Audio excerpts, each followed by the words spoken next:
Chapter 13. Suddenly Mia burst into the room, but I could barely even see her. My vision was literally clouded, and I was struggling to do anything but heave. It was like the room was getting smaller and squeezing me until I'd burst.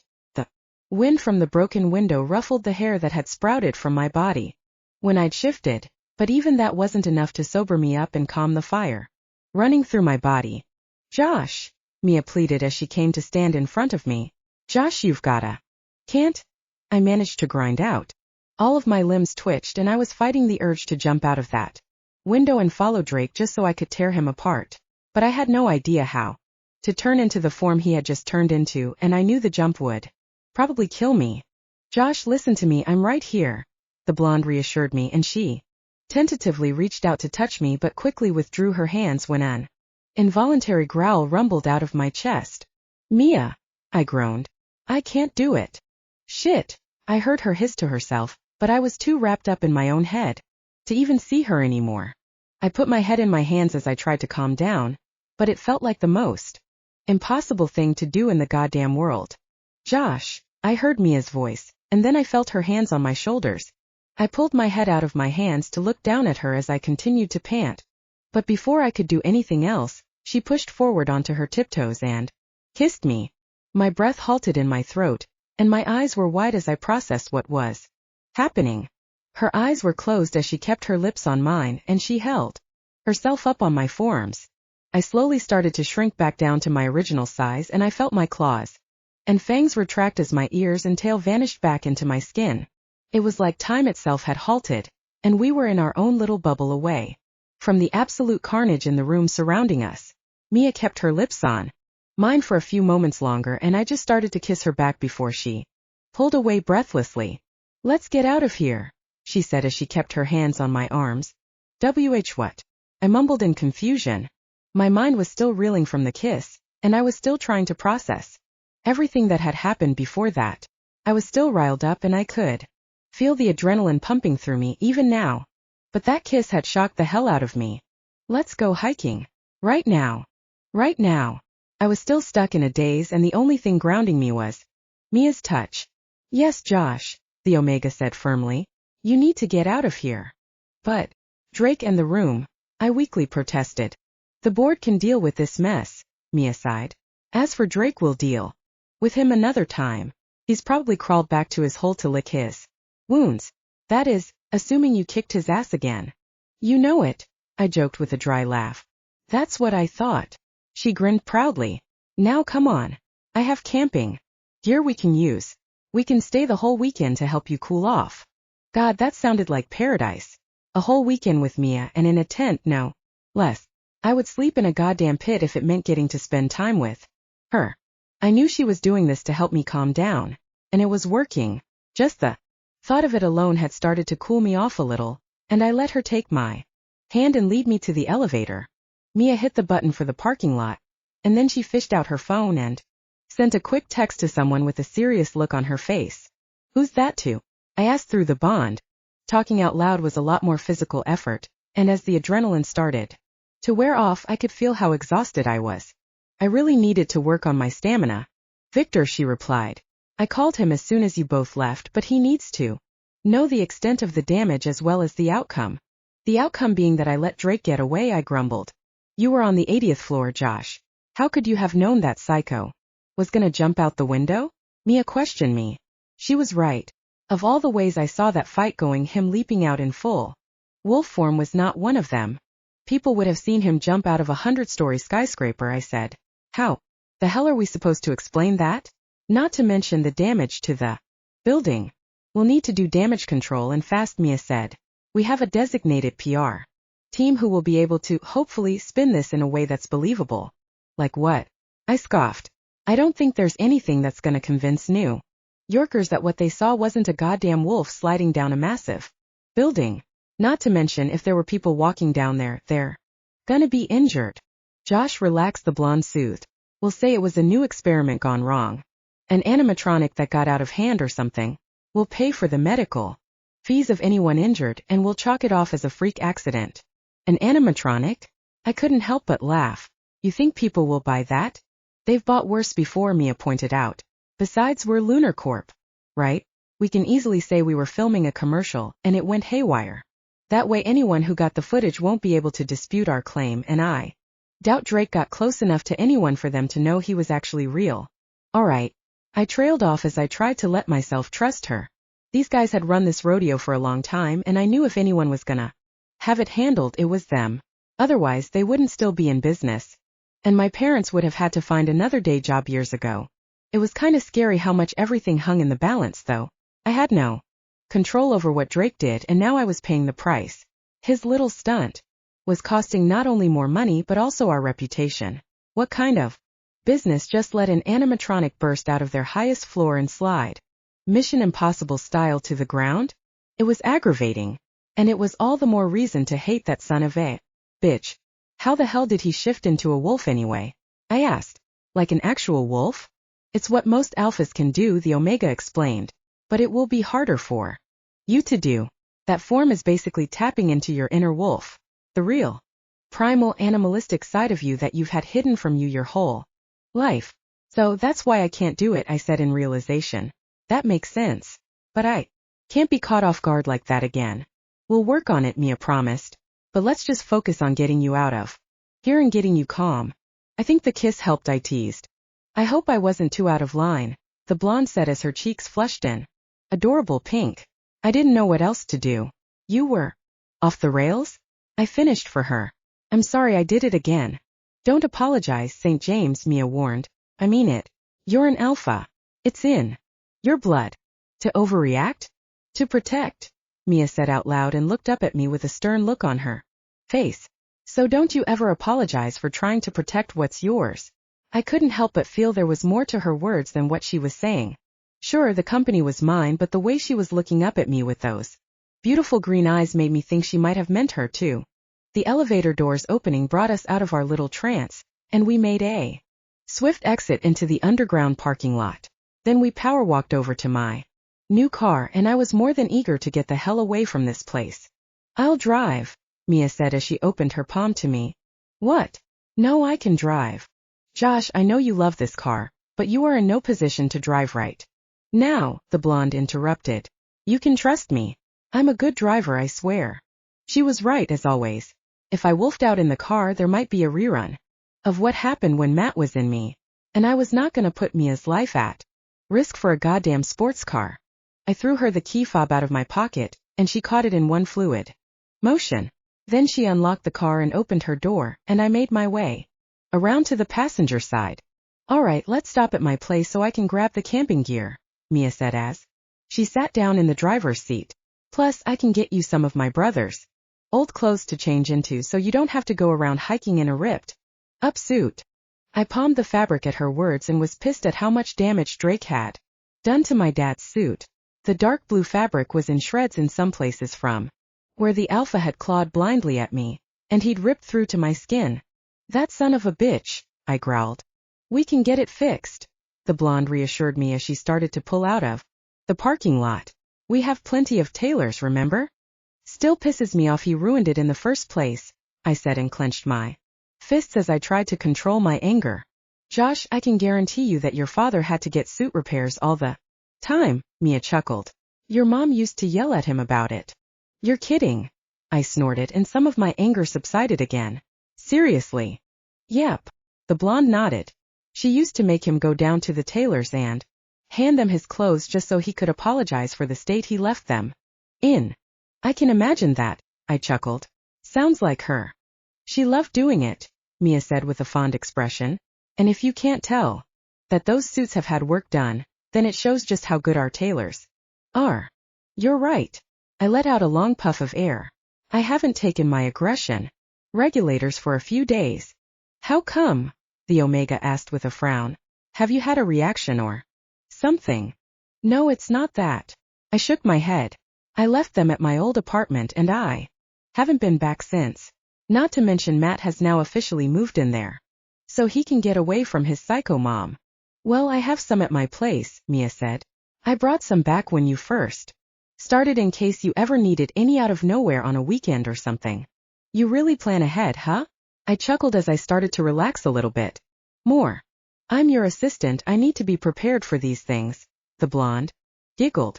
I'll grab them for you when I get the stuff. Hopefully my brother's clothes will just about fit.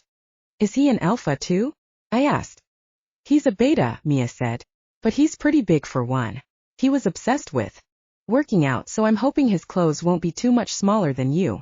I'll take whatever you've got, I weakly joked as I braced my head back against the car seat. I just need to get out of the city ASAP. I know. She nodded.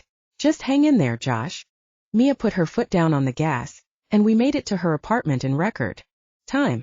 She left in a flash to get the gear, clothes, and medicine, and she returned to the car within 2 minutes. She changed out of her work clothes and was now wearing a pair of black leggings and a black puffer jacket, as well as black hiking boots on her feet. She also had a sizable backpack on her back that she was expertly balancing, as well as a tote bag that must have had her brother's clothes in it. In the other hand was the key fob and the bottle of aggression regulators. She popped open the trunk and stowed the gear for when we got to Arden Woods, before making her way back inside the car. One aggression regulator coming up, she said as she dropped the pill bottle into my hand. Now let's go take a hike. I laughed at her line delivery, and the blonde winked at me. I knew she was just trying to calm me down, and honestly it was working, especially when she rolled down all the windows and started blasting the radio. The blonde Omega sang with her whole chest, and while it was a little out of key, I couldn't help but watch her adoringly.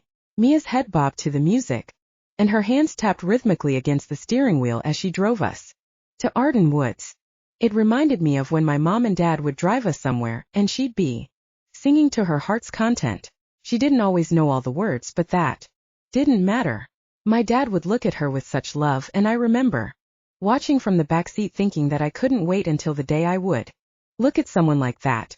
We arrived in pretty good time, and Mia really was a good driver, so I knew I had nothing to worry about if she ever needed to chaperone me around because I was too hot-headed. I'd taken the aggression regulator in the car, and I could already start to feel myself become much more mellow and calm. From here on out, I definitely needed to always carry a bottle with me. Mia suggested I go change in one of the service bathrooms next to the parking lot because I wasn't going to have another chance for proper privacy for a while. Arden Woods was about 200 acres of forest and wetland, and Mia reassured me that there were plenty of undeveloped areas we'd be able to explore to avoid any human eyes. I changed into the selection of clothes she'd picked out for me, and luckily, they just about fit.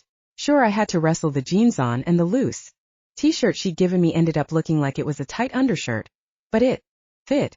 So did the hiking boots she'd put in the tote bag, which I was most thankful for because walking through these wetlands in very expensive suede shoes was not going to be fun. I pulled on the green puffer jacket, which was the last thing in the bag, and while I couldn't zip it up, it would at least keep me warm. When I exited the bathroom, Mia put her hand over her mouth to muffle her laugh.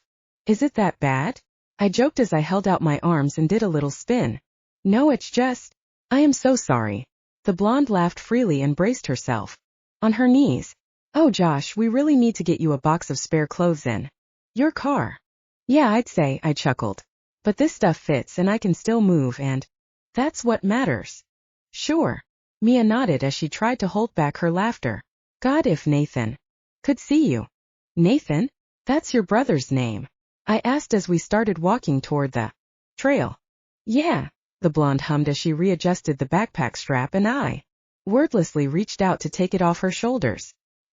He's a handful, but I love him. Do you see him much? I asked as I slung the backpack over my shoulder. Not really, she said with a sad smile. Same goes for my sister Chelsea. We've all sorta just started our own lives. I'm sorry, I said. That must suck. I remember I always hoped I'd have siblings, and when my parents decided to call it a day with just me, I was heartbroken. Did you throw a tantrum? Mia smirked. Sure as hell did, I snickered. I never understood why they wanted just me. But I guess they were happy. Not saying your mom wasn't just happy with Nathan. I know what you mean, Josh, the Omega reassured me with a light giggle. Having siblings who were going through the same thing as me growing up was nice, and I'm sorry you didn't get to experience that. Well, I guess I don't need siblings. I shrugged. I've got you here for me. Right. Mia bashfully looked away and tucked a loose lock of hair behind her ear. I didn't want to bring up the kiss just yet. I mean, it had been replaying in My head almost non-stop since it happened, but how the hell was I supposed to approach it? In the moment I'd hardly had time to process it, but now that I had a clear head, I could finally start to realize how good it felt. Not only good, but natural. Like it was meant to happen. Mia led the way along the trail until she took a sharp left and started leading us through the foliage. She seemed to have some good sense about where to go, and we only ended up walking for about 25 minutes when she suddenly paused in a small clearing that was surrounded by tall trees. "This seems far out enough," Mia said with a satisfied huff. "For what?" I asked. "Camp. For you to shift." She shrugged. "I'll set up camp and you can run free for a little. To really clear your head." "I don't know, Mia, what if someone sees?" I asked uneasily as I slung the backpack off my shoulder and put it on the ground. "They won't," the blonde reassured me. "I took us off the trail and most of this area is just wetlands, so be careful. But this is a good opportunity for you to explore your inner wolf." "You want me to shift into an actual wolf?" I frowned. "But I don't know how." "I'll help you," the Omega giggled as she came to stand in front of me. "But first things first, you're gonna need to strip." My eyes widened as I remembered what would happen to my clothes if I just shifted right here and now. I doubt Nathan would be happy, even if he did leave them at Mia's place. I tentatively started pulling off my clothes, and I shivered a little as the breeze hit my bare skin. "Don't worry, you'll warm up once you get running," my assistant reassured me. As I started to unlace my hiking boots, she held her hands out for the clothes and set them on top of the backpack, before turning back to me with a wide grin.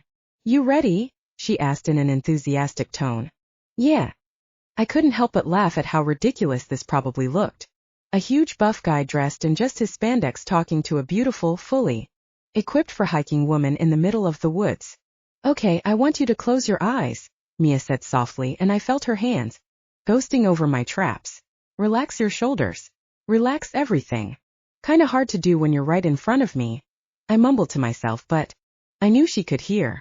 The blonde chuckled to herself but continued to trail her hands down my body to try and loosen my limbs up. I prayed to God that my spandex didn't give away what her touch was doing to me, but there was no way I'd be able to see, given that I had my eyes shut. "I want you to forget about me right now," the blonde whispered. "I want you to forget about everything apart from what you can hear." I let out a long deep breath and focused on my hearing. Birds tweeted from the trees and the light breeze rustled the leaves. I could hear chipmunks chittering and gnawing on acorns, and something trod across the mushy marshes before slinking into the water. I could also hear Mia's heartbeat. "Focus, Josh," the Omega warned me playfully. "Not on me. Everything else."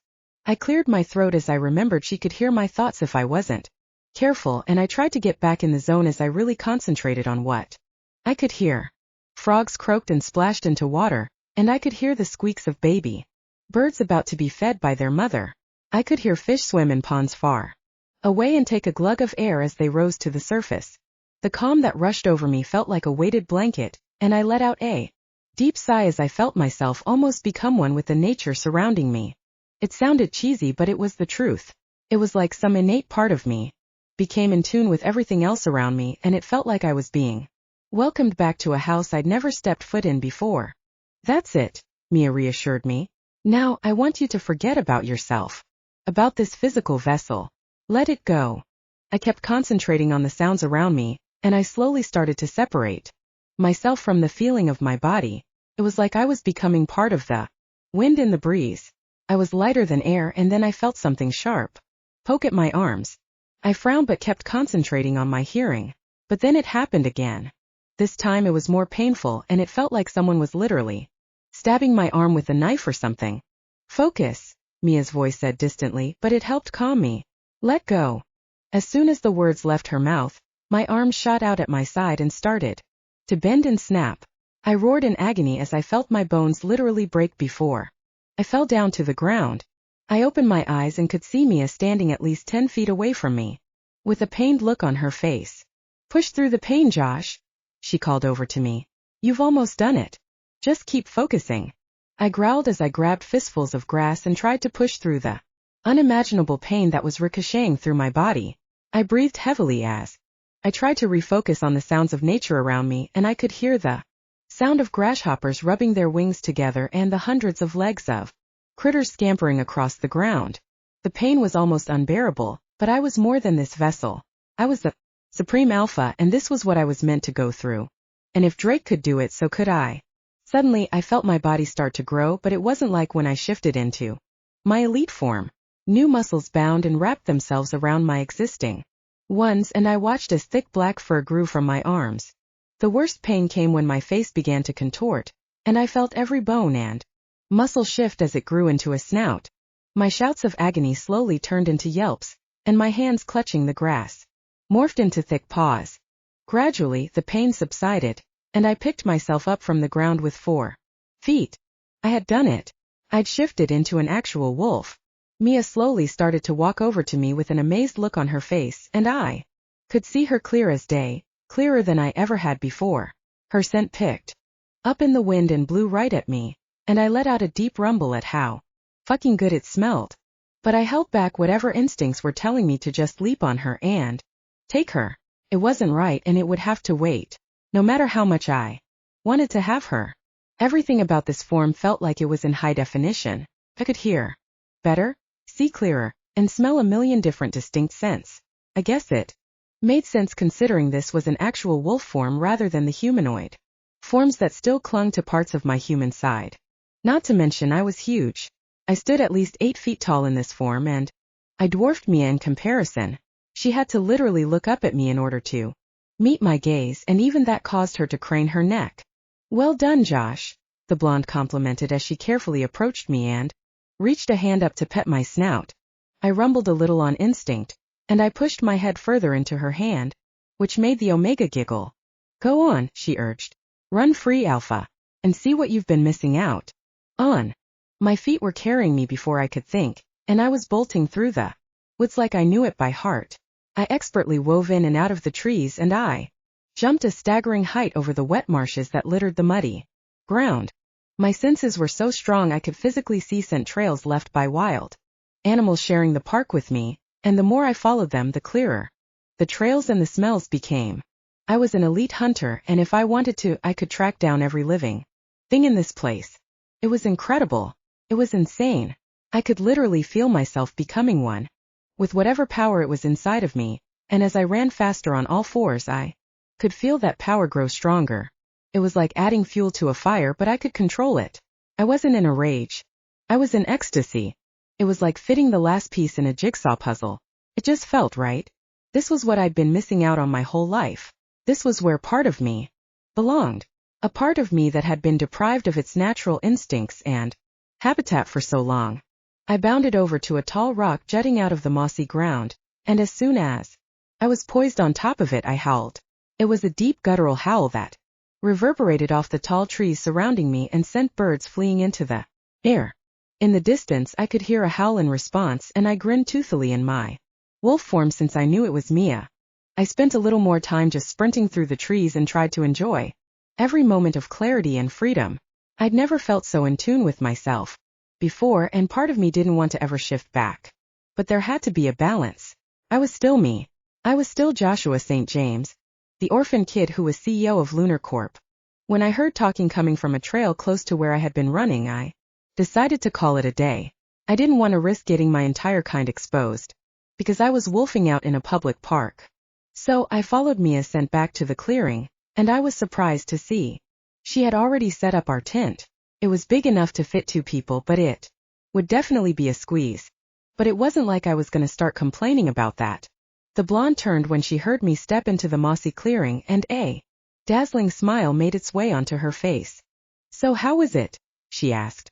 I grunted in response, and Mia giggled as she met me halfway. Her delicate hands reached up to the scruff of my neck, and I closed my eyes in bliss as she stroked me.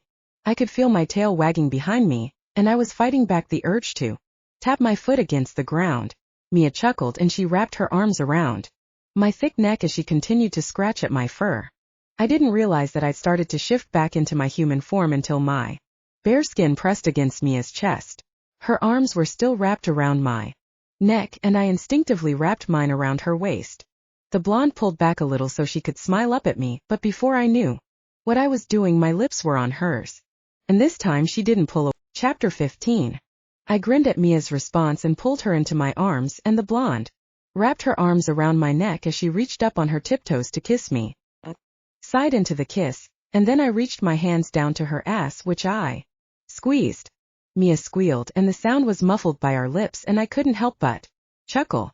Joshua St. James, the blonde tooted as she pulled back. You better keep those hands to yourself when we're back in the office. Are you implying I can't be professional about our relationship? I gasped dramatically as I released her from my grip.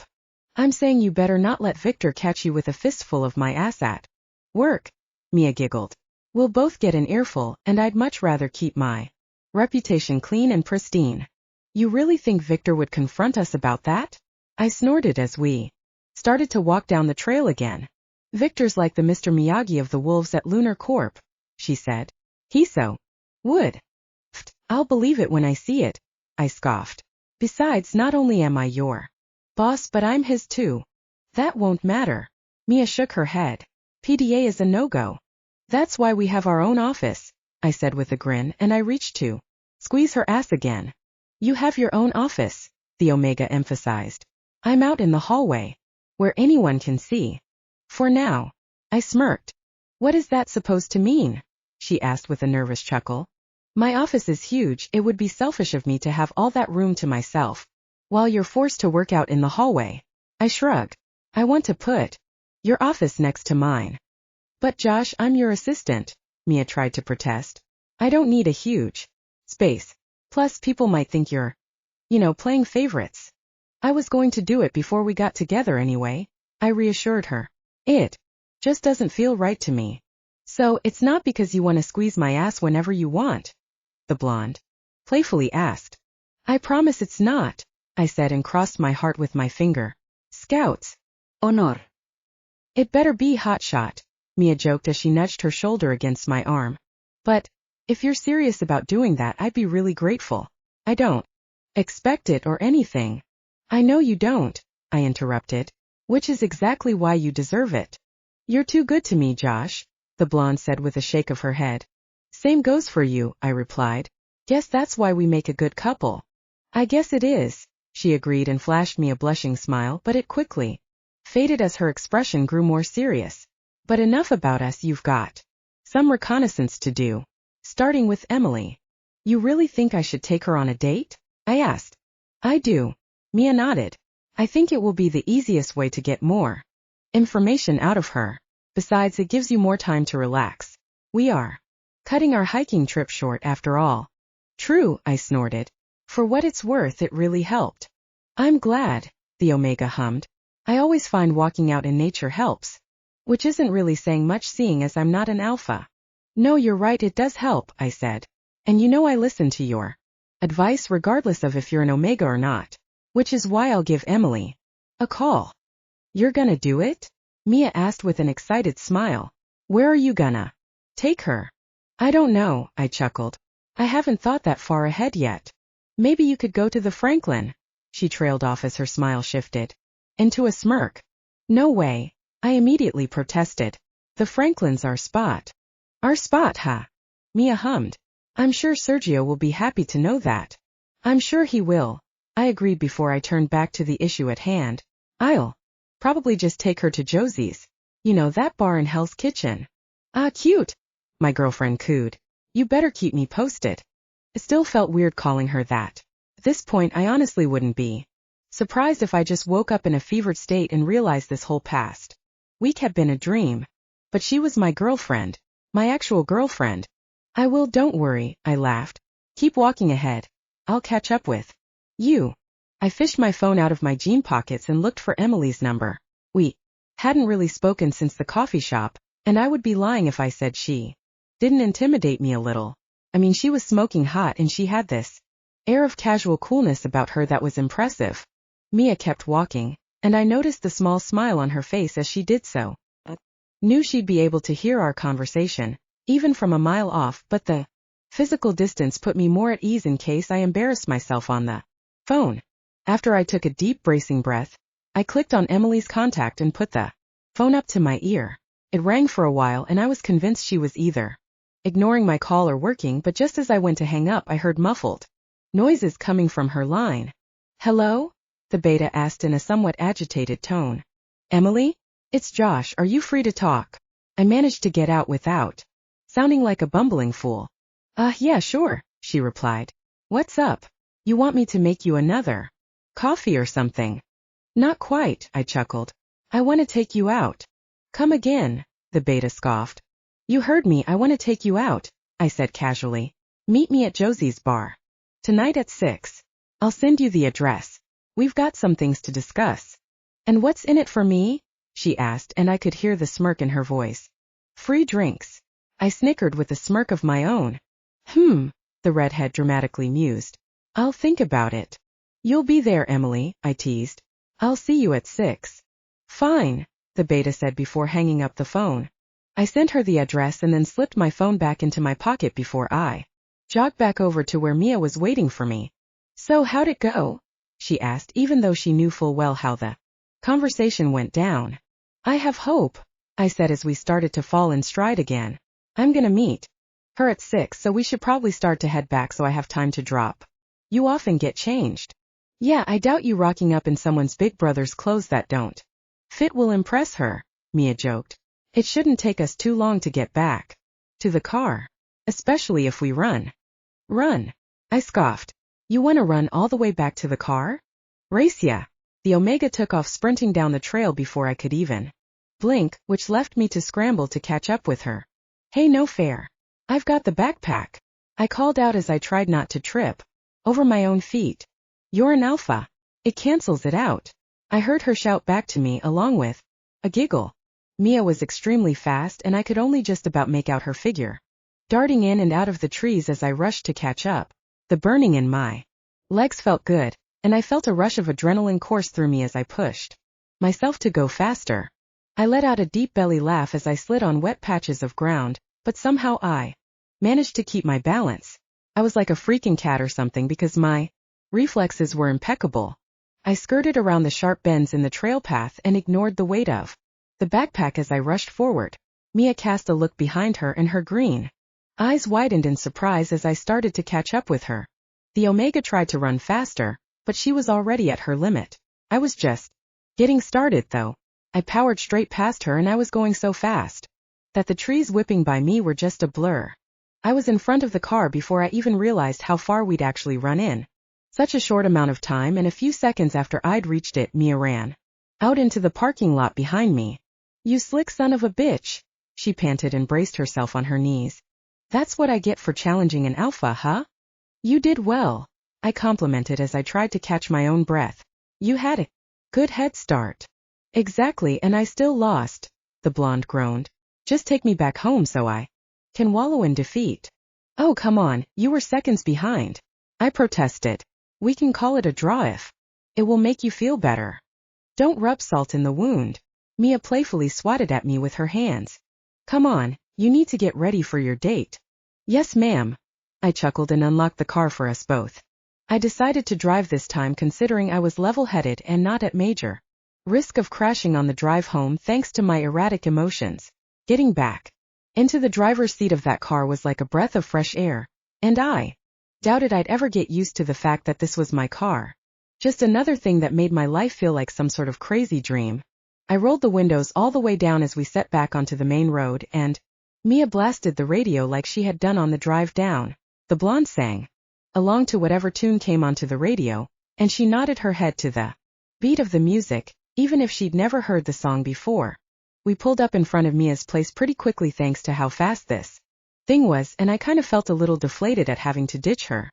When we both got out of the car, Mia beelined for me, and she wrapped her arms around my neck in a tight hug. "You're not ditching me," she said. "And before you ask, yes, your thoughts were extremely loud, and that's how I knew." "Shit," I said as I remembered we had a psychic connection. "I need to remember to control that." "All in good time," Mia said with a soft smile. "Besides, I don't mind listening to how hot you find me." "Oh God," I groaned. "Don't tease me about shit like that." "I'm not teasing, I think it's cute," the blonde protested before she started to shoo me back to the car. "Now go. You've got to get ready. I'll text you later." I said as I took a step back. You better. The Omega winked, and then she reached up on her tiptoes and kissed me on the lips. Have fun. Be safe, I said as I squeezed her hips and pecked her on the lips again. Shouldn't I be saying that to you? The blonde giggled. Shut up, I groaned, but I couldn't wipe the shit-eating grin off my face. I'll see you later. Sure thing, hot stuff, Mia called out as I climbed back in the car. She waved me off from the doorway of her apartment complex, and I wasted no time in driving back to my parents' penthouse and quickly showering. Any mud I'd splashed on myself during the hike was swiftly washed away, and the cool water did a number for my nerves. I had to actually force myself out of the tepid stream and back onto the tiled floor so I could finish getting ready for my date. Otherwise, I could have spent all night in there. I sprayed myself with my dad's nicest cologne and towel-dried my hair as I thought about how tonight was gonna go. Either we'd have a really nice time, and I'd get a good amount of information out of the barista, or it would turn into a total shit show and I'd end up fighting Drake's pack inside Josie's. Was hoping it wouldn't be the latter, but judging from how temperamental Emily had proven to be, I wasn't gonna hold out hope. I opted for an all-black look for the evening, and I slipped on a pair of my dad's suit pants and a smart black shirt that I kept the top button undone. Then I paired it with some black leather brogues and checked myself out in the mirror before setting off. I looked good, and I smelled good. What more could you want? I hoped it would be enough to impress the hostile barista, and with that, I headed back down to the ground floor, hopped in my car and made my way over to Josie's. 6 o'clock rolled around fast, and I'd picked a seat on the far side of the bar away from the door to give us some privacy but also access to drinks that Dean was serving. The old man had greeted me with a huge grin and a free shot of tequila to settle my nerves after I told him I was here for a date, and he'd promised to be at our beck and call throughout the night. I'd ordered myself a whiskey on the rocks while I waited, and the smooth liquor kept me preoccupied for a little while. I had a quick look at my watch, and saw it was already 1:15 and I was half convinced she just wasn't gonna show. That was until I heard the door to Josie's open, and the hum and chatter of the room fell deadly silent. I turned my head to see what made all the drunk patrons go quiet, and I immediately knew why they had. Emily was wearing a dark red dress that matched her hair and hugged her exquisite curves perfectly. It stopped halfway up her thigh and was cut low to reveal her impressive cleavage. She was wearing gold hoop earrings and a subtle amount of makeup on her face, apart from the black smoky eye that accented her blue eyes, and she had black heels on her feet that were laced all the way up her calf and brought even more attention to her long legs. The redhead's hair was slicked away from her face, and it shimmered in the dim light of the bar like she'd put cherry glitter in it. Ironically, she smelled like cherries, and the scent wafted over to me in the breeze coming from the open door. I braced myself on the bar and pushed down my wolf side as it begged to come out just from the sight of her, not to mention the hard-on I was desperately trying to hide before she saw. Her barista uniform had hidden her fucking amazing figure this entire time, and despite finding her attractive before now, I knew she'd never looked more beautiful to me than at this moment. The beta sauntered over to me with a smirk on her face and took a seat on the stool next to me. Is this where you usually take your dates? Was the first thing out of her mouth. What? You don't like my choice of venue? I asked with a grin. I'm wounded. It's cozy, she said as she looked around the small bar, and apparently doesn't get much female attention. The patrons who'd been gawking at her had resumed their conversation and drunken antics as soon as she sat down. I guess they knew she was off limits. Once she took a seat right next to me. Can you blame them for looking? You look incredible, I blurted out before I could stop myself. Judging by her smirk, Emily seemed pretty pleased with my comment, which was a relief more than anything, and she raised an inquisitive eyebrow. Oh really? The cherry-haired beta asked. So Josh, are you gonna buy me a drink, or am I gonna have to buy my own? Sure thing, sweetheart, I said teasingly. What do you want? I signaled for Dean to come over, and the bushy-bearded man rushed over to us enthusiastically. It was a sight to see, and I had to stifle a laugh behind my hand as he approached. Cosmopolitan with a lime sugar rim, Emily told the bartender, whose eyes widened at the request. Emily, I don't know if this is the kind of place that does lime sugar rims. I can do that. Dean quickly cut me off and gave me a not-so-subtle wink. Just give me a minute to find the sugar, and you've got it. Thanks, the redhead chuckled as the stocky bartender rushed off to the storeroom behind the bar. Who orders a Cosmo with a lime sugar rim at a dive bar? I snorted. So now you're judging my choice of drink? Emily tooted. Not a good start to our date. A few moments later, Dean burst out of the storeroom holding a small bag of sugar and started making Emily's drink a little way down the bar away from us. Why do you say date with such disdain? I asked as I sipped my whiskey. Because I know this isn't really a date, she said bluntly. You want something from me. And how do you know that? I asked as I leaned my elbow on the bar. Because all men are the same, the beta said simply. Ouch, I chuckled. And here I was thinking I'd done enough to prove I was different. Then tell me this is just a date, Emily challenged me as her blue eyes bored into mine. Let's talk about our favorite movies and things we like to do in our spare time. And then, maybe after a few more drinks you can tell me how pretty I am and take me back to your apartment to fuck a baby into me. I choked on the sip I'd just taken, and I had to pound on my chest to clear my throat. Emily just sat and watched with an amused look on her face. Jesus Christ, Emily, I spluttered out. There's no beating around the goddamn bush with you, huh? Not unless you want to, the redhead flirted brazenly before turning her attention to Dean, who was carefully bringing her drink over to us. Thank you. You're very welcome, doll, the old man said with a look of concentration as he set the pretty-looking drink in front of her. One cosmopolitan with a lime sugar rim. Let me guess, that's the first time anyone's ever asked for that at Josie's? I laughed.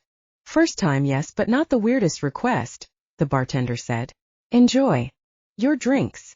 Dean sent me another wink before rushing off to serve another customer down at the other end of the bar. So, Emily took a swig of her cocktail. Let's skip the foreplay. What do you want to know? I want to know where your allegiance lies. I shrugged casually. You're an enigma, Emily. I can't quite put my finger on you. And why does my allegiance matter to you? The beta quipped with a raised eyebrow. I thought I already told you where Drake can stick it back at the coffee shop. You're the only link I have to Drake, I replied. If it turned out that you were planning on going back to him, I'd have to do something about it. Like what? Emily purred. Tie me up. The thought of Emily lying naked on my bed with her arms tied to the bedposts made my dick throb. My eyes involuntarily widened, and I shuffled on the bar stool in an attempt to keep my boner hidden from view. I need to know, I reiterated and was proud of how steady my voice sounded. Because if you're not against him, then maybe I need to be concerned. You don't need to be anything, the redhead scoffed. You can just let me be. You know I can't do that, Emily, I said. I need to put an end to this once and for all. And here I was starting to think you really did just want to take me out on a date, the beta drawled sarcastically. My allegiance to Drake is still in the fucking gutter. You happy? So you managed to break out of the pack? I asked with an impressed nod. Yes, she said bluntly. I don't know Drake shit anymore. He left me in that warehouse to rot and didn't even look back. He hasn't come after me yet, so either he's too busy to realize or he just doesn't care. Or he's biding his time, I said as I chewed on my lip. I didn't want Emily to get hurt. She didn't deserve it. None of the wolves he'd forced to join him against their will did. It wasn't fair and I did not want to get her caught in the crossfire. So, I needed to do this fast and before he had a chance to make a move. So your plan was what exactly? Emily asked with a smirk as she brought her glass up to her lips. Invite me here and ply me with alcohol until I tell you what you want to hear. The sugar from the rim stuck to her plump bottom lip, and I watched in a trance as the beta's tongue slowly licked it away. I felt heat rush to my face, and I quickly cleared my throat before I could get too carried away. I wanted to show you I'm not some kind of villain like Drake, I said smoothly. I'm just a normal guy who happens to now be an alpha and the CEO of a major pharmaceutical company. Emily surveyed me with her icy blue eyes for a moment. I had no idea what she was thinking, but it looked like she was weighing up her options and making up her mind. Okay, Josh. Emily finally sighed and put her glass down on the bar. You've won me over. I have. I asked in surprise. How come? Drake wouldn't buy me cosmopolitans, she joked dryly. And you're right. You Or just a normal guy. A guy who has saved my life. And my friend's life even. If it was for nothing. Her voice was bitter. But beneath that was an undercurrent of sadness. Without thinking, I reached my hand out and grabbed hers resting on the bar. Emily looked at me in surprise, but she didn't pull it away. Her skin was warm under mine, and I ran my thumb across the top of her hand in a circular motion. He'll pay for what he did to your friend, I promised. And for what he's done to you and everyone else kept in his pack against their will. I just need you to tell me whatever you can. The beta stared at me for a long endless moment, and a number of emotions I couldn't name flickered through her sapphire blue eyes. Do you know City Hall Station? She eventually asked, and she pulled her hand away before she stirred her cocktail with the lime peel resting on the side of the old subway station. I frowned in confusion. I thought that shut down years ago. It did, Emily said simply, and it used to be open to the public. People like to tour it, I guess. Yeah, I remember. I nodded. What's that got to do with anything? There's a reason they stopped letting people down there, she said with a roll of her eyes, like I wasn't getting a very obvious point she was trying to make. Strange attacks on tourists put people off. And after a few security guards turned up mauled to death, they closed the place off. No one goes in or out. Drake's hideout, I said in realization. That's where he's holed up? City Hall Station. Of course he was hiding in an abandoned subway station like a filthy rat. Fit him perfectly. Yes, Emily confirmed. That's his hideout. But you have to be careful. Drake's pack is growing more and more by the day. It's the only reason he hasn't hunted me down yet. He's too busy juggling the new wolves. What else? I asked as I leaned forward on my stool. Is there anything else you can tell me? Anything at all. Drake wants to convert as many people as he can, and he's succeeding, the beta said with a sigh. The numbers are against you, Supreme Alpha, or not. If the number she was suggesting reached any of our warehouses, it would be game over. They could destroy everything if they wanted, and there wouldn't be a paycheck big enough to cover the cost of that destruction. I was conflicted about what to do given this new information. Staking out the delivery truck might give me the opportunity to take out Drake without all of his pack at his side, but it also ran the risk of him not being there. And if he wasn't, I'd only be kicking the hornet's nest. But if I were to go straight to the subway station and face him head-on, there was the risk of us being outnumbered. It was just me and Mia in this pack, and it wasn't like I could ask the board to get involved. This was my burden, and one I'd have to face alone. Because bringing Mia with me to a losing fight was not an option. The truck stakeout, I began. Do I go along with it and let them get the product? Or do I go straight to the subway station? Use the truck as a way to cut down the number of wolves in the hideout then. Go into the station, the redhead suggested. Drake won't be at the truck. But you said at the coffee shop. Things have changed. She cut me off sharply. You've riled him up. And after the little show at your corp building, he's not going to be taking risks like going out to the one delivery truck that's been kept on its intended course. You really don't think he'll attack the truck? My shoulders sagged in defeat.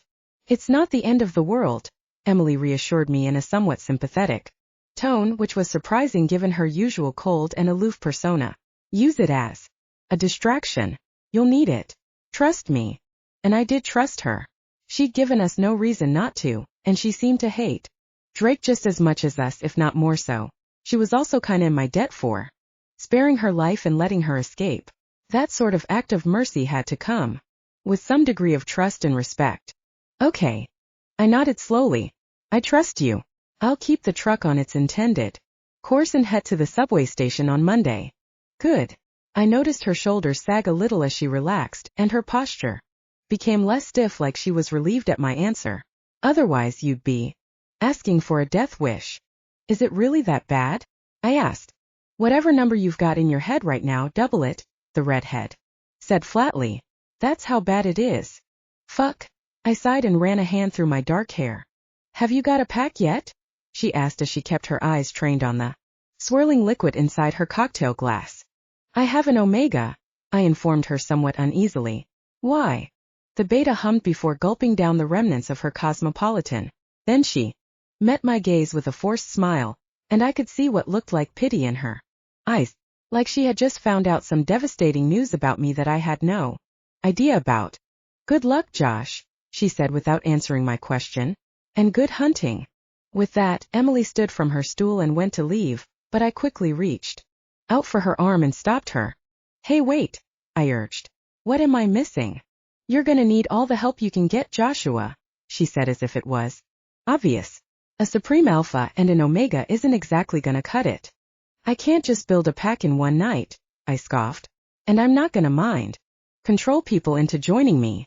A noble sentiment, but not one that's gonna keep you alive for very long, Emily said as she tried to tug her arm out of my grasp, but I kept a gentle but firm grasp on it. Let me go. If you don't think two of us will cut it, then why don't you join us? Offered. You're right, I could use all the help I can get. And I know you can. Handle yourself and you have plenty of reason to want to rip that guy's fucking head off. Look, I'm here for you taking that asshole on, but I'm not about to risk my life to see it happen, the redhead snapped as she finally managed to tug her arm out of my grasp. You need to be smart about it. Try and appeal to the pack. Try and get through to them, because if you kill the alpha, then there will be no more orders. And they might stop fighting, I finished off for her as the plan started to formulate in my head. Focus on Drake, Emily reiterated. And then if you play your cards right, you'll have less betas to worry about, and the fact you're grossly outnumbered won't matter. Okay. I nodded.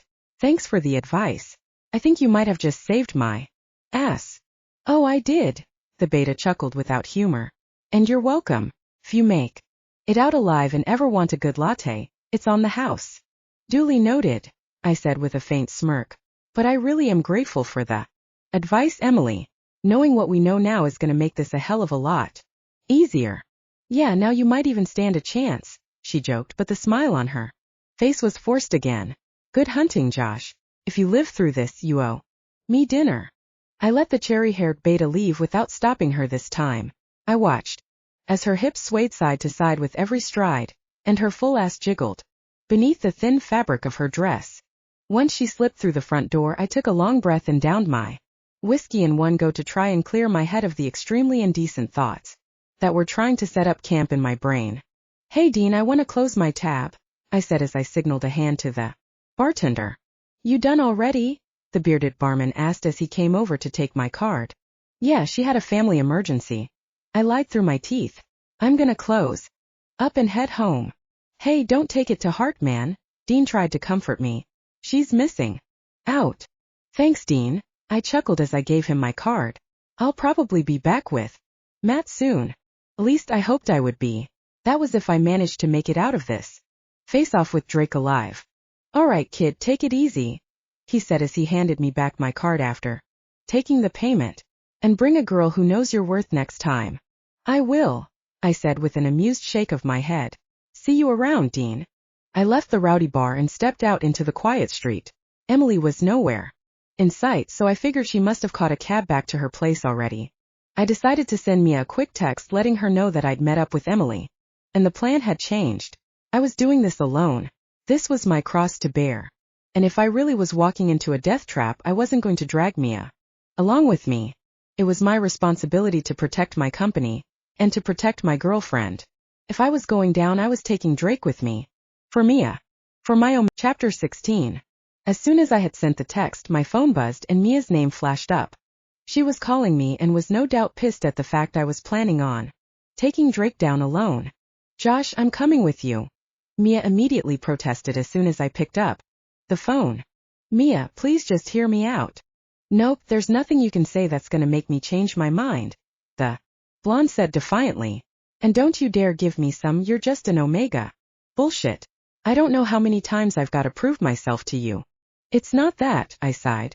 It's look, what Emily told me tonight makes it seem like this is gonna be a suicide mission. So what? You wanna be a martyr all on your own? Mia scoffed. Ain't gonna happen. Not while I'm around. Mia, I drawled. Please. Emily told me that Drake's numbers are increasing by the day. And even if we use the truck as a distraction to get a few wolves out of his hideout, it still might not be enough. That's not the only thing she told you though, is it? She asked knowingly. And I swear she could read my mind, even when I wasn't letting her hear my Thoughts? She said if we appeal to the other wolves and try and win them over, they might surrender once we kill Drake, I said with a sigh. It might be the only way we can win a fight like that. We, Mia said pointedly. What? I asked in confusion. You said we, she repeated herself. You're not doing this alone, Josh. I'm not gonna let you. You're not gonna give this up, are you? I already knew the answer. Nope, my girlfriend said and popped the P for emphasis. So you might as well give it up now. Mia, if you get hurt, you don't need to worry about me, she reassured. Focus on keeping yourself alive and getting rid of Drake as fast as possible. The sooner we kill him, the sooner we get rid of his orders. Right, no leader, no orders. I agreed and basically repeated what Emily had told me. I'm gonna try and convince them that we're not the bad guys. Maybe I can get through to some of them and show them we're only trying to help wolves live normal lives and coexist with humans. I'd stay away from the sales pitch in the middle of a werewolf hideout. The blonde joked. I don't know how well that will go down. It's worth a shot. I shrugged. I want to show them they have a choice. And one of those choices isn't like a lesser evil. As long as you're prepared for the worst, go for it, Mia said. Plus you never know, some of those wolves might want to join your pack. That was true. At least that way they'd have been given a choice rather than being forced into a pack again. And it would be nice to start growing my numbers. I was happy with it being just me and Mia, sure, but at the same time I knew if I was going to be a good alpha I would need more followers. I'd need people I could rely on to help protect what was mine without the need of threatening violence or death. So what's the plan? The Omega asked. We wait until Monday, I said after a moment of thought.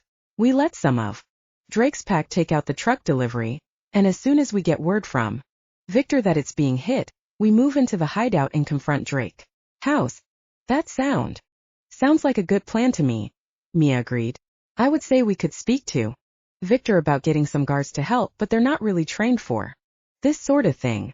The guards. I hadn't even thought about using them to help. So far I'd seen this as my burden to bear, and I was already reluctant to let Mia get involved. Not trained, I asked in confusion. But the guards the other day can handle a few wolves but not a whole pack, Mia explained. They're not used to combat. Until Drake started causing chaos, they had no reason to. They just watched the cameras from the outposts. So no guards, I said. I mean, I'm not complaining. The fewer people that are at risk of getting hurt, the better.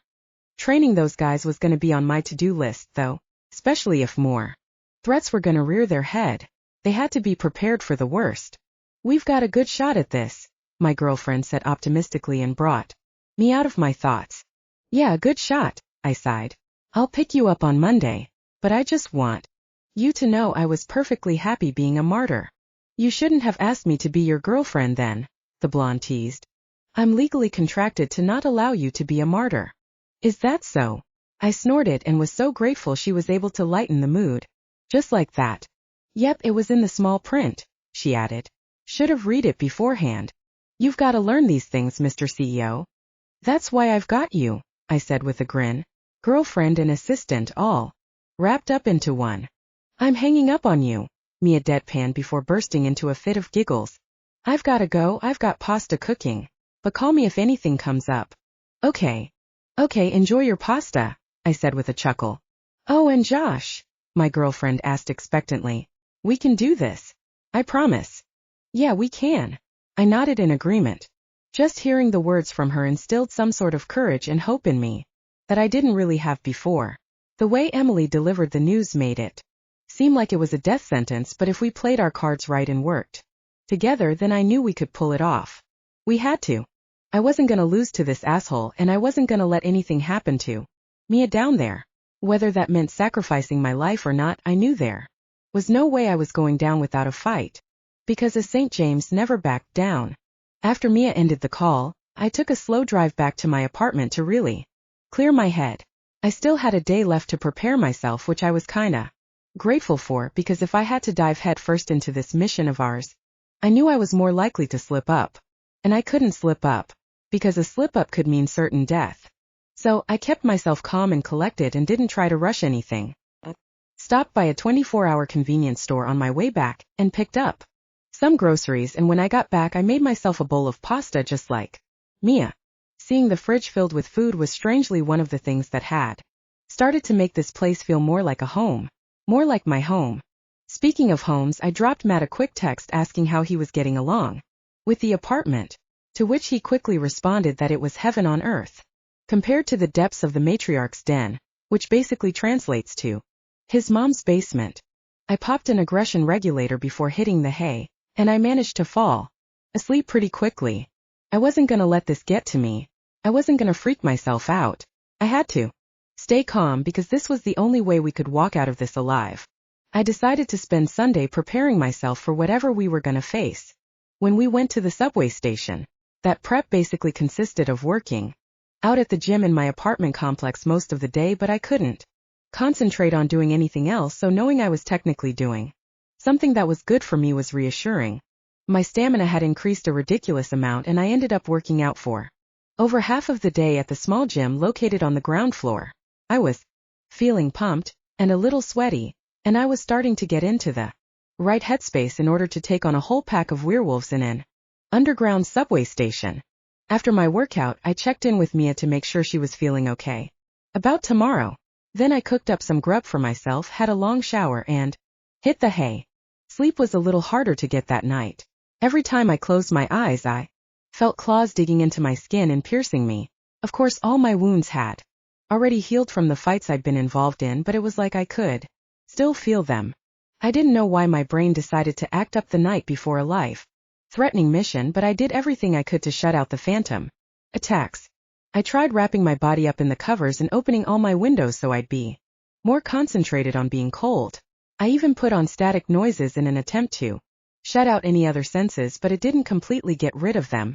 Maybe it was some sort of weird premonition of what was to come the next day. Or maybe it was my body reminding me of what I was putting myself in for. Either way, it was annoying, and it made falling asleep a hell of a lot harder. I managed to get a good few hours eventually, and when I woke in the morning, I made myself some breakfast to fill my stomach and dropped Victor a text from my work phone. I kept it brief and basically just said to let me know as soon as the delivery van gets hit, because that was when we were going to make our move. I also decided to apologize for my behavior the other day, and for the state the meeting room had been left in. The gray-haired businessman reassured me it was completely fine, and it was all just business. It felt good to be a part of a company that was so accepting and understanding. God knows if I tried any of the shit I did here at my old buffet place, they would have kicked me out onto the street. Victor also reassured me that the truck wasn't due from the port until around midday, so I could basically rest easy in the morning without worrying about leaping into action all of a sudden. I thanked my chairman, and then I decided I'd spend a little bit more time in the gym to get another pump going pre-fight. At around 11:30 a.m., I decided to get dressed and head out to Mia's. Was probably best for us to be ready and waiting at the station for when Drake's pack attacked the truck rather than being late for the party. I decided wearing one of my dad's suits was worth the risk of getting it torn up a little, because it was the only fabric that was able to expand when I shifted apart from my spandex. I didn't know how well it would work if I went full wolf, but I guess I'd have to find that out if it came down to it. While I was getting ready, I didn't use any spray or anything scented that would give me away when we approached the pack underground.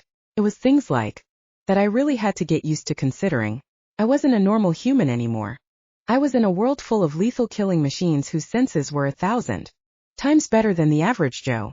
Once I was dressed in one of my dad's dark blue pinstripe suits, I headed out to my car and drove straight to Mia's apartment. I dropped her a text on the way to give her enough time to get ready, and when I pulled up, she was waiting for me outside.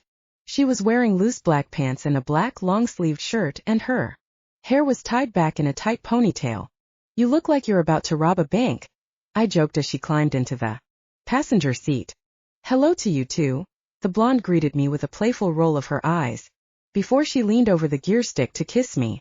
"A hot robber, might I add?" I said as I started to pull back onto the street. "Sooyer," she drawled with a giggle, but then her expression grew serious. "So, how are you feeling about this?" "I'm feeling pretty good." I nodded. "I gotta though, right? Some alpha-eyed be if I was scared shitless." "True," Mia teased. "But you're allowed to feel nervous. This is a pretty big thing we're trying to do." Confidence is key, babe, I said as I rolled my shoulders. And I am oozing confidence. Good to know, my girlfriend laughed. Any word from Victor? Not yet, I said as I turned up the radio a little to keep us chilled out. But I've got a funny feeling he'll be texting any minute now. The rest of the car ride down to City Hall was spent in peaceful silence, apart from the tunes playing on the radio. As soon as I pulled up into one of the free parking spots, my phone buzzed in my pocket and the notification came through on the touchscreen in my car. The truck is under attack. The driver and his guard managed to escape successfully. Good hunting. Looks like it's showtime, I said as I killed the engine and climbed out of the car. The entrance to the old station was only about a 5-minute walk away, and it was pretty easy to find considering it was an eyesore.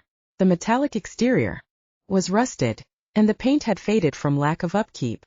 The streets were pretty bare, or at least in our immediate vicinity, so no one saw me busting in through the first locked door. As we started to descend the dank steps, there was another locked entrance blocking our access.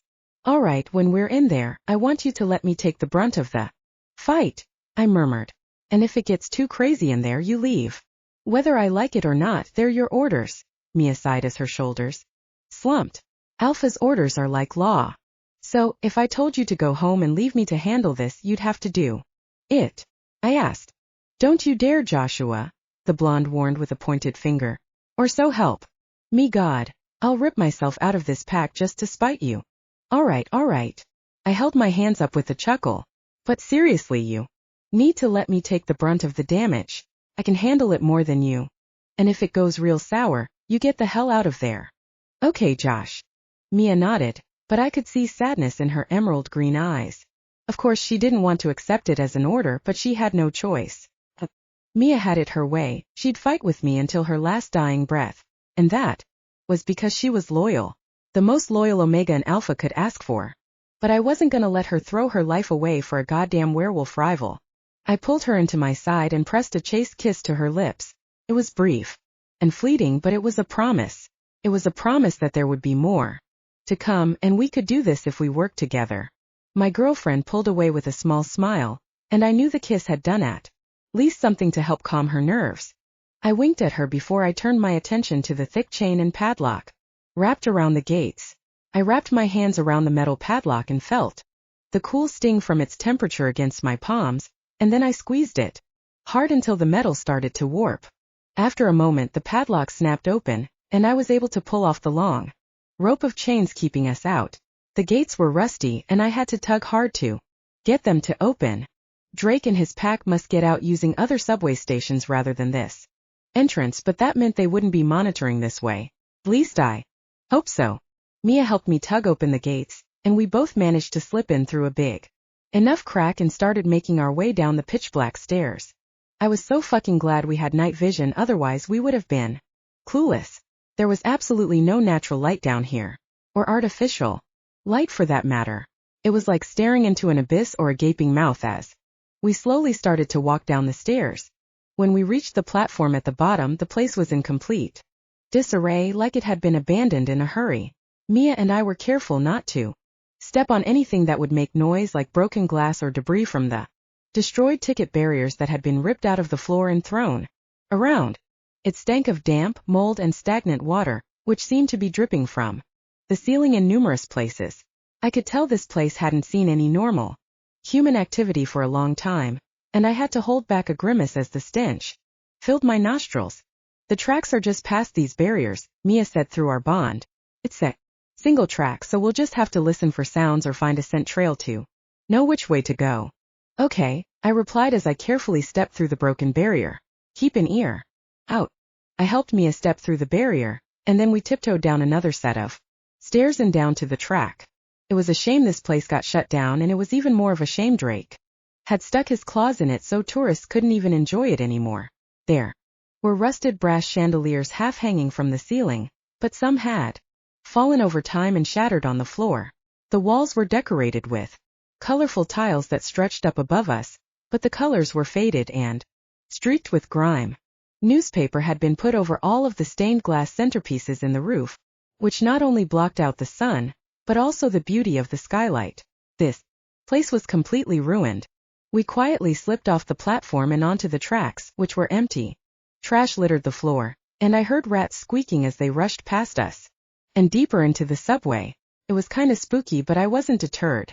I took a deep breath as I focused my hearing, and I could make out light chatter and growls further down the track. I turned in that direction and took a deep breath, and under all the must and mold, I smelled something familiar. Werewolves. Can you hear that? I asked Mia through the connection. Yep. She nodded. Let's go. We both started to creep toward the noise while making sure to step in between the planks so we didn't alert anyone who might be listening out. But it had been so far so good. As we followed the tracks and got closer to the sounds, I could see firelight glowing in the distance. There was another platform around the corner just up ahead, and I could see an abandoned train car that looked rusty and mottled, as well as a few betas cowering in the shadows. This was it. Drake was just around the corner. What's the plan, Josh? Mia asked me as we kept low. Alright, we're gonna need to separate some of his pack from him if we're gonna manage this, I said as more and more betas came into view. There were way too many for just us two to take on, even if I were to shift into my full wolf form. Besides, I still wanted to give these guys a shot. Whatever orders Drake was gonna give, they had to follow it whether they wanted to or not. I could just about make out Drake's stocky form as we started to round the corner and took cover behind the train cart. I needed to be smart about this. If I were to just rush Drake out of nowhere, I'd have the whole pack on me. Separating them was vital if we were gonna win this, even if all of my instincts were screaming at me to just run in and take him out. What about the train car? I asked as I pressed my hand against the cool rusted metal. What about it? Mia asked in confusion. If we can distract a few of them and get Drake to send them out there, I could throw this thing and block them from coming back onto the platform, I explained. This thing looks wide enough to fill the tunnel. That could work, my girlfriend commented. I can throw something to get there. Attention while you butter them up. You still wanting to win them over? If I can. I nodded. These guys deserve a chance. Then it sounds like a plan, Mia said. Let's do this. I gave her a quick kiss on the forehead before I psyched myself up. All I had to do was step out and talk to them. It was simple. What came after that, not so simple. Drake, I called out as I moved around the car, which immediately caught his attention. The stout alpha's head whipped toward me with a glare, and his red eyes flashed with malice. He cracked his knuckles as he started to advance, but I put my hands up as I fully stepped out into the light. I'm here to talk, I said. I'm here to talk to all of you. Fucking bold of you to come down here, kid, Drake commented with a sour look on his wide face. You came to my territory. I shrugged. I thought it was fair. They still don't know I'm here, Mia said. Give me the signal and I'll throw the rock. Then you can blockade the entrance with the train car. Okay, give me a sec, I replied as I took another step closer. The car was right behind me, and I reckoned if I shifted into my elite form, throwing it wouldn't be too much trouble. Only difference is I've got a pack. Drake smirked as he cracked his neck. All you had at your fancy building was corporate betas in suits. No pack. Just you. For now, I said lightheartedly as I felt my claws and fangs start to emerge. The more subtle I shifted, the longer I'd have to keep them preoccupied, and the more time I'd have to convince some of these betas that they could have a shot at a life outside of Drake's pack. You better not have come up with some dumb idea about stealing my pack, Joshua, the red-eyed alpha warned as he watched me with a careful gaze. Because that would be really fucking stupid of you. I've come here to talk, so that's what I'm gonna do, I said as I eyed the betas who had their claws bared and ready for a fight. You've been living like true wolves, true to our nature. I get it has its perks, but don't you miss your normal life? Joshua, Drake hissed as he noticed some of his betas perk up at my words. Stop. My company makes drugs that can help with aggression, which means you won't want to rip off every stranger's head walking down the street. I pressed on and ignored the other alpha. We also make heat suppressants for female wolves to be able to live a normal life, a life that isn't lived in fear of being raped or taken by an alpha for their own personal enjoyment. Some of the female wolves relaxed their postures a little bit at my words, and I watched as their glares softened at the prospect of being free. Drake noticed it too, and I could see him start to breathe heavily in agitation. Oh please, Drake scoffed. Listen to this fucking guy. A millionaire, no. A fucking billionaire thinking he can stand there and preach his shit to us. Drake's hollow laugh wasn't reciprocated by his pack, and it actually looked like I had gotten through to some of them, or started to, at least. You can go back to your old lives. I spoke loudly and with purpose. You don't have to live under this asshole's rule anymore. I can help you get out of this. Look at you, the stout alpha cooed mockingly. You've really grown into your big boy pants, huh? Throw it now, I said. Mia silently obeyed my orders and I heard the rock fly through the air and hit the track a good distance away from us.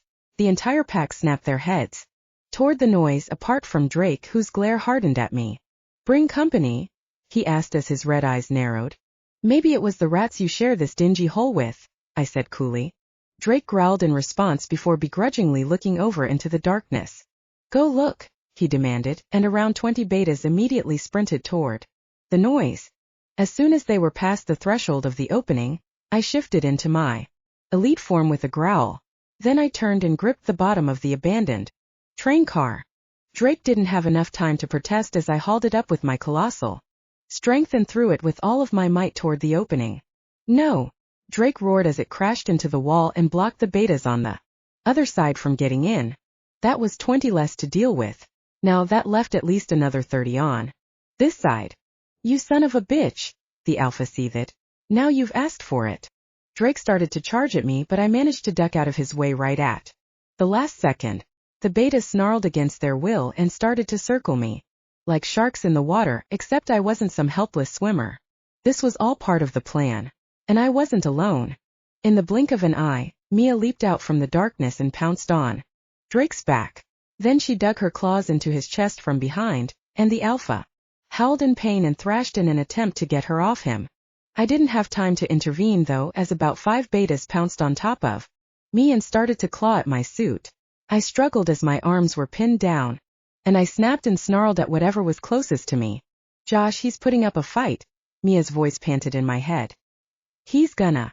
I heard Mia cry out as Drake threw her off his back and across the room. And then I saw red. I roared in pure rage and flung the betas off me. They flew across the room and slammed into the wall of the platform and were knocked out cold. 5 down.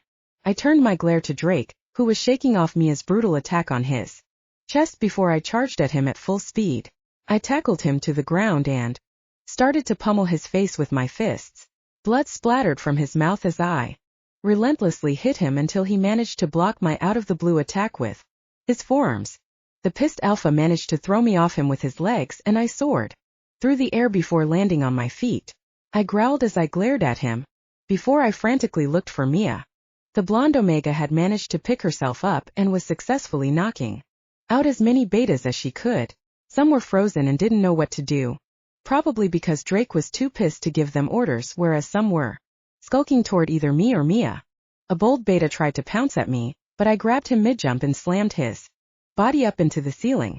His back snapped in two as he hit a large pipe that ran through the station, and as his body crumpled to the floor, water began to spurt out of it. The taste was like iron in my mouth, and I held back a gag as Drake and I started to circle each other. Every so often, a beta who clearly was in the pack by choice would try to make a move, but I'd immediately either grab them or slice their necks with my claws. The others quickly learned not to mess with me, which meant the flow of the attack was reduced substantially. Mia was holding herself well, and while my attention would flicker to her momentarily, I knew if she needed my help she would tell me. Not to mention, if it got to the point where she knew she couldn't handle it, she'd have to leave anyway.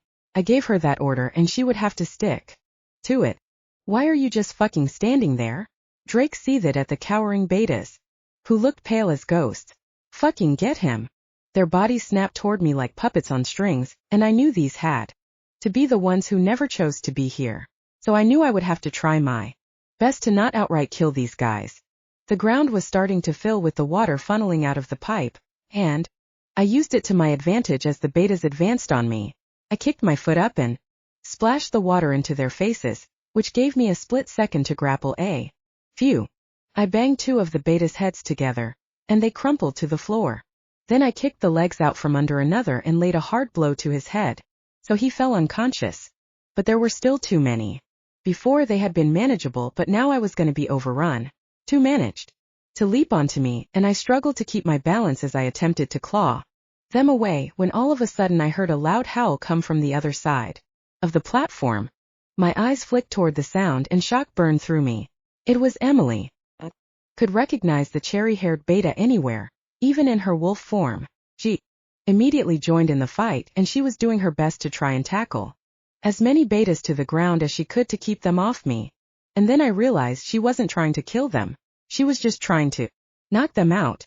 I found myself ignited with hope now that there was an extra fighter on our side, and I managed to dig my claws deep enough into the backs of the two betas on me so that I could fling them away with ease. Drake's smirk fell as I kicked them away, and I started to advance toward him. He'd used his pack as cannon fodder for too fucking long. Coward!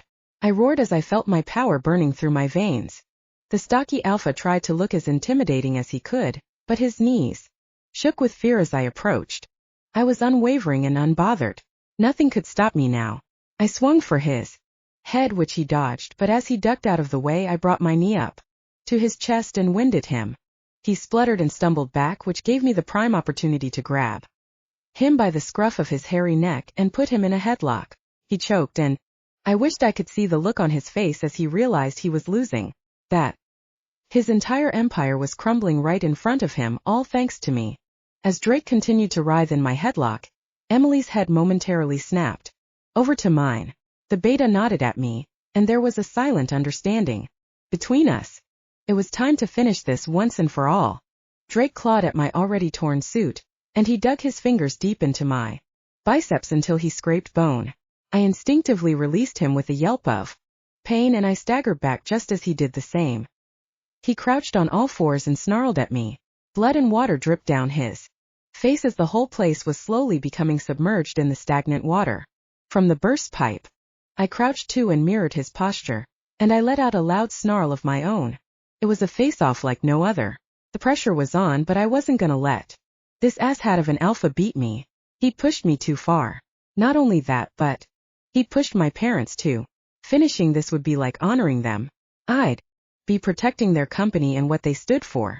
And I would prove that some bozo clown who thought he was hot shit wasn't gonna bring the St. James Monopoly down. No fucking way. I pounced with alarming strength and speed, and I threw myself directly at Drake. But while I was in the air, I channeled my rage and my inner beast.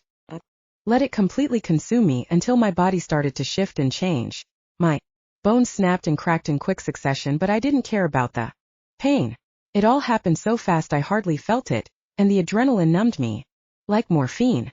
When I landed on Drake this time, I was a powerhouse of pure animalistic rage. I was a wolf, and I towered over the shocked alpha with my teeth bared. Drake writhed underneath me, and I felt his limbs start to contort and snap as he tried to shift into his wolf form too. My jaw clamped down around his broken limb mid-shift, and I felt my teeth puncture through muscle and bone. Drake roared in agony as I ripped his arm clean off and threw it across the room. He clutched at the gaping hole in horror as blood started to spurt from it and pool on the floor. It mixed with the water that had started to build up from the pipes, and the mixture started to spread out across the entire tiled floor. The wounded alpha attempted to crawl away from me, but I kept a paw pressed on his abdomen to stop him from moving. My eyes glared down at his trembling form, and he looked up at me with nothing but fear in his eyes as I slowly started to apply pressure with my claws on his stomach. And no. He shook his head in disbelief. No, don't. Don't do this, Josh. We can work together. Drake wailed as my claws sank into the soft flesh of his belly. He was paler than snow at this point, but I was enjoying making him suffer. After everything he had done. After everything he had put me, Mia, Emily, and my parents through. This asshole deserved this and worse. I growled lowly as I lowered my head down to his. Drake's red eyes started to flicker into their original black color, and I could feel his whole body shake as I bared my sharp teeth at him. You don't want to do this, he quivered. If you do, you'll regret it. Josh! Mia cried out as she punched another beta in the face and knocked him out cold. Hurry it up. It was now or never. I felt a grumble rise up from deep within my belly before I snapped my jaws around Drake's head. I heard his muffled scream of terror inside my mouth, but I cut it short as I twisted and thrashed. The sounds of his bones crunching and flesh squelching were sickening, but I didn't stop. I shook my head back and forth as I started to tug his head off. His body. It ripped from his torso with one last crunch and I staggered back. From the sudden release of pressure, I kept Drake's head in my mouth as I backed away from his lifeless, decapitated body, and I turned to face the now silent pack. They'd paused, frozen in motion the very second I had killed him. Emily still had a beta in a headlock, and Mia had been mid-punch with one fist while the other clutched the shirt of another beaten beta. I eyed every single one of the yellow eyes peering at me in a mix of shock and horror before I spat out Drake's head. It rolled around on the wet floor before stopping, and his tongue lolled out of his mouth grotesquely. The betas eyed the head as I slowly started to shift back into my humanoid form. I wasn't gonna let my guard down just yet. I still needed to make sure these guys weren't a threat. I was laid bare to them in just my spandex, and my toned chest was covered in cuts and scrapes from Drake and the betas who had managed to get a few hits in, but it showed them I wasn't afraid. I felt blood dripping down my chin, but I didn't wipe it away. It was a mark of victory, because I'd won. You now have a choice, I called out, and my voice echoed through the station. You can join me, you can join my pack, and I will provide you with shift stoppers, heat suppressants, aggression regulators, anything you want to show you that we can live a normal life, to show you that you have a choice. Some of the betas shared uneasy looks with each other, whereas some seemed to perk up in hopeful anticipation. We're not the bad guys, and I know Drake has forced most of you here to be a part of his pack, I said. I also know some of you are here by choice, but I will give you the same choice, the chance to change your lives. So either you come with me and let me help you, or you leave. And if I hear so much as that whisper of any violence or indoctrination from you, I will hunt you down and rip your fucking heads off like I did your alpha. 5 wolves immediately scrambled away after my threat and sprinted into the darkness. I raised my eyebrow at the remaining wolves and expectantly waited for their response. The wolf Emily had in a headlock shoved her arms away from his neck now that her grip had loosened, and he stepped forward. He was a tall beta and was on the slender side, which meant his muscles were more subtle. He glared at me unwaveringly with his bright yellow eyes before he turned for the track and walked into the darkness. A few more wolves bashfully followed him, and they kept their tails and heads tucked to avoid my gaze. I let them go, even if my instincts were screaming at me to finish off the deserters in case they became a problem further down the line. But I had given them a choice, and it only seemed fair to honor that. Anyone else? I asked as I surveyed the remaining wolves who cowered. One wolf timidly stepped forward and bowed his head to me, then another and another. Around 20 wolves ended up stepping forward and bowing their heads to me, and they kept their tails tightly tucked behind them in a sign of submission. Another 10 silently slinked back into the darkness and scrambled away as if they thought it was all a ruse and I'd suddenly leap out and attack them as soon as their backs were turned. What if we don't want to join your pack? One smaller beta asked quietly. She kept her gaze away from me and looked at the floor. On the one hand, I was glad I'd made enough of an impression on these guys that they weren't gonna try anything, but on the other hand, I didn't want to come across as some sort of tyrant. Look at me, I said softly as I took a step toward them. The beta sucked in a sharp breath as I did so, as if expecting me to lash out, so I held my hands up as a sign of peace. Eventually, the small blonde beta lifted her gaze to me, and I could see her shaking in fright. If you don't want to join me, that's fine, I reassured her. I'm not going to force you. I promise. She began in a hesitant tone. I'm from Chicago. I came here 3 months ago for a girls' trip when Drake. It's okay, I soothed. You're one of the missing people? Yes. The beta nodded tearfully. I don't even know if my mom thinks I'm still alive. Drake wouldn't let us contact our families. I sighed and shook my head at how that bastard treated his pack, kicked his head with force and sent it flying into the darkness of the station and away from the betas before I turned back to the trembling young girl. Drake has had you living down here like rats, I said. If you want to go back home, I really recommend taking some of our drugs with you. They'll help you keep yourselves under control so you don't hurt your families. We can't afford them, a male beta protested. We have no money, no jobs. You don't need to pay for them, I said. Free of charge. Just come to our warehouse tomorrow, and I can give you what you need. You'd do that for us? The anxious female beta asked in surprise. After what we did? You didn't have a choice, I said like it was obvious because to me it was. I'm not gonna make you pay for something Drake made you do. The ones who left, they were his true followers, the male who had protested. Said. Those are the ones you're gonna want to keep an eye on. Noted. I nodded. You don't have to suffer anymore. Just try and control yourselves. That's all I ask. Thank you, the shy beta said as she took a step forward. I'll come to the warehouse. I want to be able to control it, so I can go back home. Good, I said with a grin. Midday. I'll tell security to let you guys in. The beta nodded with a bashful smile before she took off running down the station. A few more followed her, but around 5 betas remained. One of them looked to be around 19 or 20 and had short blonde spiky hair with black tips. He wore black ripped jeans and a loose black tank top. That looked about as old as him. Dirt and blood caked his face and it was evident from the state of some of the betas that they'd been deprived of things like showering for a long time. The kid stepped forward after a nervous look with the other 4 betas, who seemed to nominate him as spokesperson for them. He quickly cleared his throat as his voice cracked. Most of us here have nowhere to go. Drake picked us up off the street. How old are you, kid?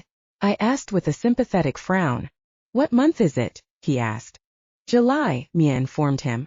Then I just turned 20, the spiky-haired beta said before he lifted his chin and tried to look more confident. We want to join your pack. You spared us so. That's great, I said with a wide grin. I'd be honored to have you. What's your name? Luke. The beta smiled weakly. This is my sister Amy. A short platinum blonde-haired beta who shared similar sharp features to Luke. Waved timidly. She also had the same soft brown eyes that looked like they'd seen far too much. She mustn't have been much older than her brother, and she was as caked in grime as he was. Her short inverted bob looked greasy, and the platinum blonde locks looked like rope. This is Finn, Luke introduced another beta, who remained stoic as he stared at me. He was a tall, dark-skinned man and seemed to be the most muscular out of the ones who'd remained. His head was bald, and he had dark brown eyes that seemed to stare straight through my soul. He must have been in his mid-30s. Katie. Luke pointed to another beta down the line. This time it was a much smaller wolf in terms of height, but her muscles matched Finn's. She looked to be in her late 20s and had long ginger hair that was slicked back in a ponytail. Her nose was a little hooked and she had her arms crossed and shoulders squared. Everything about her screamed military, and I wouldn't be surprised if she was a veteran. Her blue eyes met mine and she gave me a nod in greeting. And that's Klaus. Luke pointed to the last beta, who was a lanky guy in his mid-20s with buzz jet black hair and dark blue eyes. He seemed to be the most apprehensive about being here, but as I met his timid gaze and gave him a reassuring nod, he seemed to loosen up a little. It's a pleasure to actually meet you all, I said.